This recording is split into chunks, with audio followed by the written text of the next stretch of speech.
프리미어리그의 본격적인 재개를 앞두고 토트넘은 올 시즌 선수단 25명을 등록했습니다.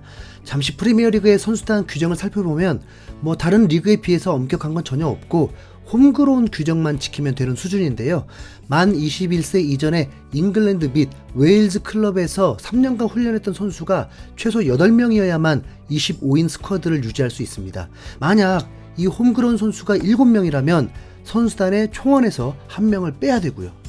이번에 발표된 토트넘의 명단을 보면 벤 데이비스, 포스터, 존슨, 메디슨, 세세뇽, 스킵 이 6명의 1군 선수들이 다 홈그로운이고 여기에 오스틴이나 화이트맨 같이 아직 유명하지 않은 유스팀 출신 포함입니다.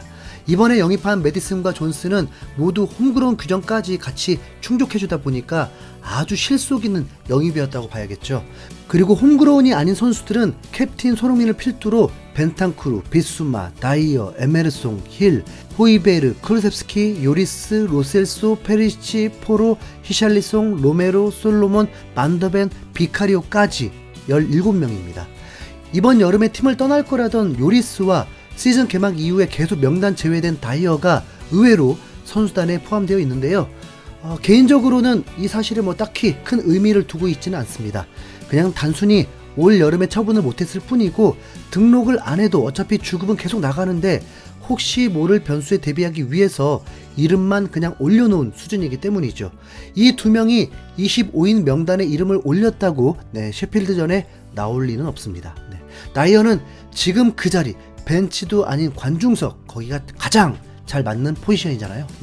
그러고 보면 다이어는 홈그라운드 아닌데 그냥 선수단 자리만 차지하고 있다는 게 참 새삼 어이없다는 생각도 듭니다. 그리고 찬찬히 살펴보니 최근 토트넘에서 매우 뛰어난 활약을 보이고 있는 선수 몇 명의 이름이 보이지 않습니다. 사르와 우도기가 그 주인공들인데 이 선수들은 아직 나이가 많이 어려서 U21 선수들 명단에 들어가 있습니다. 사르와 우도기를 포함해 이번에 영입한 공격수 벨리스와 센터백 필립스까지 모두 U21 명단에 소속되어 있는데요. 유소년 선수들은 언제라도 1군 경기에 콜업될 수 있기 때문에 이렇게 한 겁니다. 이렇게 확정된 토트넘 명단을 보니까 막판 센터백 영입을 했으면 어땠을까 하는 아쉬움이 살짝 드는 것도 사실입니다. 하지만 또 동시에 솔로몬, 메디슨, 비카리오, 반더벤, 존슨 같은 선수들을 보면 나름대로 영입을 잘한 것도 같고요. 특히 아직 베일에 쌓인 신입생 존슨은 스피드가 빠르다고 말만 들었지 실제 손흥민, 솔로몬과 함께 뛰었을 때 얼마나 빠를지 매우 기대되는 상황인데요. 이 존슨의 토트넘 이적을 두고 웨일즈 국가대표팀 선배들의 신경전이 한 차례 진하게 있었습니다. 시작은 현 웨일즈 국대 주장 램지였습니다. 현재 카디프 소속인 에런 램지는 원래 아스날을 대표하는 미드필더였죠. 2009년부터 10년 넘게 아스날에서 중원을 책임졌던 선수가 램지입니다. 다들 아시다시피 아스날은 토트넘과 최악의 라이벌 관계로 소문난 사이인데 그래서인지 램지는 후배인 존슨의 실력을 매우 높이 평가하면서 칭찬해주는 한편 토트넘으로의 이적은 아쉽다고 했습니다.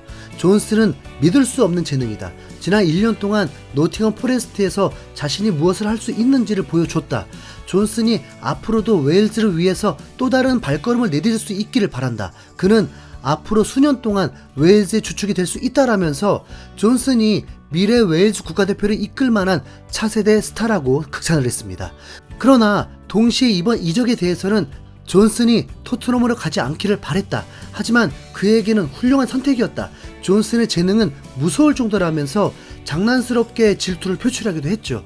10년 동안 아스날 선수로 생활하면서 토트넘에 대한 라이벌 의식이 그만큼 있어서 지금까지도 장난으로 이런 말을 한 겁니다. 참고로 램지는 현재 2부 리그 소속인 카디프 시티로 이적한 상황입니다. 이곳은 램지가 유소년 시절을 보낸 친정팀이라서 말년에 친정으로 복귀한 거고요. 램지가 존슨에 대해 했던 인터뷰는 재밌는 에피소드로 그냥 넘어가는 듯한데 최근 램지보다 선배인 베일이 나서서 램지의 말을 정면으로 반박했습니다. 원래 웨일즈에서 베일이 주장이고 램지가 부주장이었는데 베일이 은퇴하고 그 자리를 램지가 물려받은 겁니다. 말하자면 베일이 더 고참이란 얘기인데 최근 스카이 스포츠의 방송에 출연해서 이 에피소드를 계속 이어갔습니다. 그 내용은 후배 존슨에 대해서 칭찬을 하면서 램지의 발언에도 반박하는 모습이었습니다. 존슨은 매우 잘하고 있다. 이제 최고 레벨에 도전하고 있다. 그리고 당연히 토트넘이 아스날보다 낫다라면서 존슨의 토트넘 이적을 환영했는데요. 베일도 토트넘 출신으로 아스날과의 라이벌 의식을 제대로 알고 있는 선수죠. 은퇴 전에도 토트넘으로 임대를 와서 손흥민과 진하게 우정을 나누기도 했고요. 경기장 밖에서도 계속 이어지는 신경전에 존슨에 대한 관심이 점점 더 커지고 있는데 오는 셰필드전에 출전할지가 더 궁금합니다. 자, 한편 존슨과는 반대 의미로 주목받고 있는 비운의 스트라이커 히샬리송은 최근 브라질 언론에 충격적인 고백을 했는데요. 히샬리송이 볼리비아전에서 흘린 눈물이 어떤 의미였는지를 직접 밝힌 겁니다. 히샬리송은 토트넘으로 복귀하기 직전에 브라질 매체인 글로보와 인터뷰를 했는데 최근 몇 달간 개인적인 문제로 인해서 정신적으로 불안했던 게 맞다고 털어놨습니다. 지난 5개월 동안 필드 밖에서 격동의 시간을 보냈다.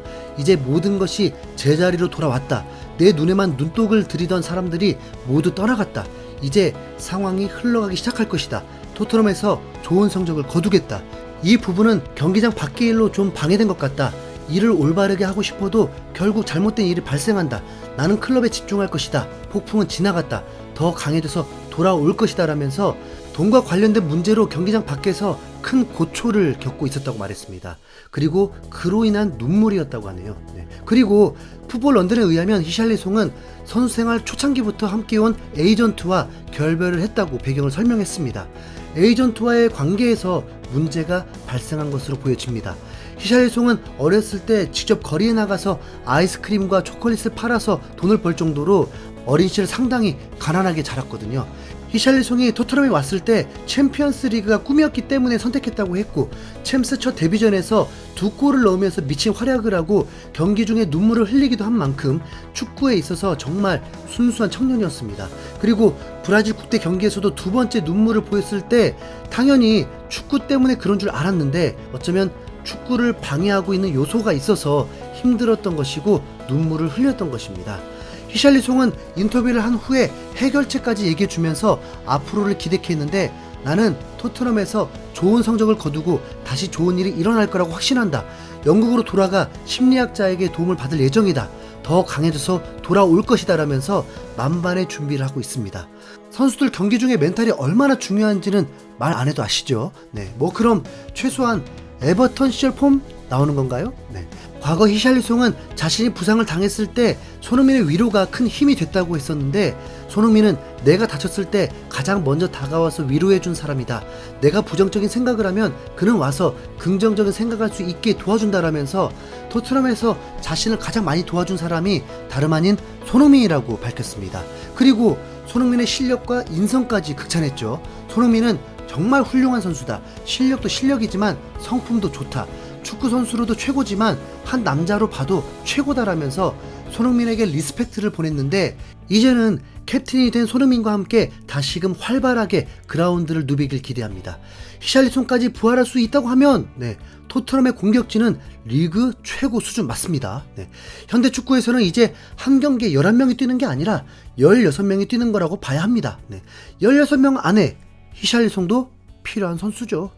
원톱 자리는 손흥민에게 양보하고 그냥 왼쪽 윙포드나 아니면 손흥민 백업으로 훌륭한 활약 보여주면 좋겠습니다. 이상 흰수염고래였습니다. 감사합니다.